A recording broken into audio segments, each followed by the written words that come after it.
Hello বন্ধুরা, আজকে আমি আরেকটি ভিডিও নিয়ে আসছি। আমাদের রাজ্য সরকার একটি নতুন প্রকল্প চালু করতে চলেছে। প্রকল্পটি এখনও চালু হয়নি। উদ্যম ক্রেডিট কার্ডের মাধ্যমে 10 লক্ষ টাকা লোন এবং 5 লক্ষ টাকা সাবসিডি, 5 লক্ষ টাকা পরিশোধ করতে হবে।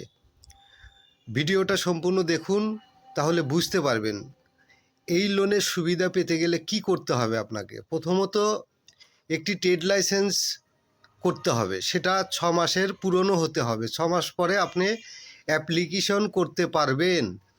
6 মাস পরে অ্যাপ্লিকেশন করার পরে ভেরিফিকেশন হলে আর প্রকল্পটি চালু হলে আপনি অবশ্যই লোন পাবেন। খুব সুবিধাজনক লোন। ছোট ব্যবসা এবং বড় ব্যবসায়িকদের জন্য এই সুবিধা আছে। যারা খুবই ছোট ব্যবসা করেন তারা অবশ্যই এগুলো পাবেন।